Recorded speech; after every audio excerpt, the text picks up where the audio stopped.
This video goes over setting up Windows 10, something everyone has done many times, me probably thousands.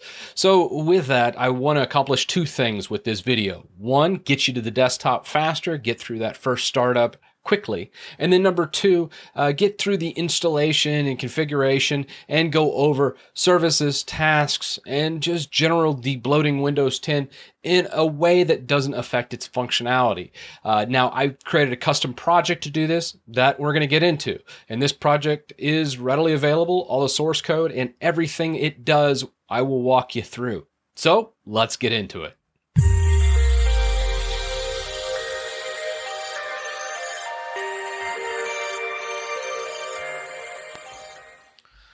All right, let's do a sample setup of Windows 10. Gonna fly right through this section as I want to get a stock setting, and then we're gonna do a before and after of the performance. So we'll just go ahead and hit install.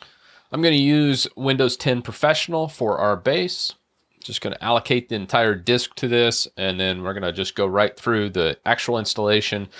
All right, looks like it's all finished on the actual setup. We'll go through the reboot and I'll see you at the welcome screen. All right, here we go. Here's our startup. I'm just gonna go ahead and click all of the standard prompts, just fly right through this, get to a start screen, and we'll have a good baseline. Note, if you can, I do recommend disconnecting from the network because if you don't have an internet connection, when setting up Windows, you can actually fly through a little bit easier because you don't have to sign in a Microsoft account. But just a pro tip, if not, use a Microsoft account, that's fine as well. So if you can get to this screen, always just, you can actually skip all the rest of the setup by just going, just typing a name, blanking out the password and putting a blank password during the install process. You can skip a lot of the security questions. So we're just gonna go ahead, fly right through, accept all the normal things that you would accept in here. As all this doesn't matter, we're gonna change all the privacy settings, all this once we get on our desktop. Now on initial boot, it will be bloating your system up after booting as well. As you see, it's downloading a bunch of different other apps into here, which is we're going to remove here in a second. But what I like to do on the initial boot is actually come in here, update the entire system. Of course, that's the very first thing you're going to want to do on a fresh Windows install. Just come in here, check for updates, apply every update you find, and then we're going to tweak it a bit more after this. We're back. Updates are done. Everything's looking good. About 130 processes on the stock settings. On the start menu, you see all the apps have already bloated up or installed from the defaults. Everything else looks really good. One last thing on any new setup, device manager, make sure everything shows. You don't got any caution symbols, which we're good. So let's actually set this up as basically a system admin. How I would do in a business is get all the settings done. Don't worry about it. I've already done that for you. Simply, let's close out of this. All right, here we are at christitus.com. From my website, you can see Ultimate Windows Setup Guide. Link will be in the description as well. And I made one command to do everything. This is a PowerShell script that literally goes through, downloads the GitHub project, and runs everything you need.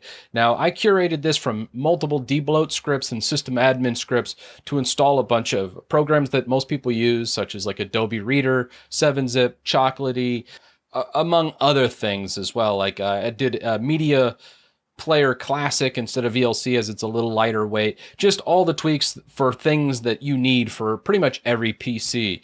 I did privacy tweaks, security tweaks, service tweaks, UI tweaks, application tweaks. You can read about all the different things I've done here. A couple things I will point out is I do set UAC to low so you don't get prompted when running executable files. I also disabled some security features such as Microsoft Defender, the meltdown flag, so if you're on an Intel chip, you get more performance, and controlled folder access.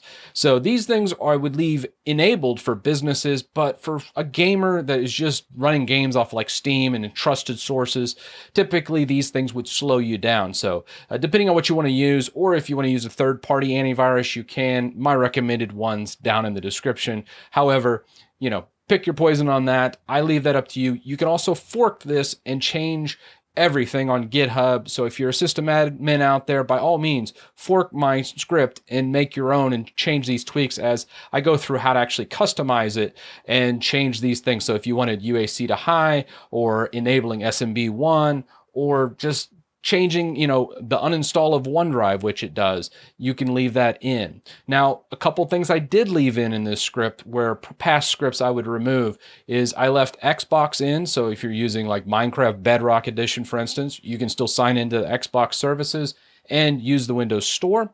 And another thing is I left all Microsoft Office components in here. So Microsoft Office is used on a lot of computers, and past debloat scripts removed a lot of their services. And I left all that alone on this one, as I meant this more for a home user. So with all that said, we'll just copy this to clipboard, right click on the start menu and hit PowerShell admin. Close that on my browser, and then just right click inside the browser to launch the script. It goes through, installs Chocolatey, 7-zip. It does all this automatically. So and now you have a functional system without having to go to a whole bunch of different places to download things. This is how most system admins would design a system. So if I'm deploying 100 different clients to a business, it'll do this. Another fun fact about this script as it runs, like O&O Shutup, I use the bit service instead of invokes. So the bit service will actually go out, download it a little bit faster, and then also it downloads an executable that is part of that. On O&O Shutup, it automatically applies all recommended settings for privacy and security. So whatever O&O Shutup changes in the future, it'll go ahead and do this. So you can rerun this script multiple times, as well as if you haven't already installed these programs, you can get them installed. So right now it's just finishing up Adobe Reader, and it'll be moving into the next stage of the script very soon. All right, just finished our program portion of this. Notepad++, 7-zip, and Adobe are all done, with Media Player Classic rounding this out. It now starts the debloat phase of the script. This goes through and removes a lot of Microsoft apps from the actual Microsoft store. So news, a lot of the just junk that comes on there. It does leave Microsoft Office, so we're good there. Many other things it leaves behind. I think mixed reality is one that I left. If there is anything that it misses, just click the start menu, right click, and then uninstall. Or you could actually do that from here. So let's say you wanted to remove Snip and Sketch, you could right click and hit uninstall. But with that done, it now moves into the services stage, optimizes all services, checks to see if any of those are installed, and then goes ahead and does it. It also changes like open with, so Edge will stop taking over from that, and you can default it to Adobe Reader. There's other aspects of like hiding music, videos, and 3D objects, which not practically anybody ever uses. So this just kind of makes your computer far better. One thing it does do is it uninstalls OneDrive. So if you're a OneDrive user, you will need to reinstall it after running this script. Other things this will remove is Internet Explorer, and other products that are just not really the de facto standard in the tech world. So that's just one of the things. Now, at the end here, it does say press any key to continue. That is telling you, hey, it's been completed. So if you press a key, you'll notice it goes into a restart. I had that key press there just to let you know, hey, it's finished, and you can scroll up and look through error messages and things.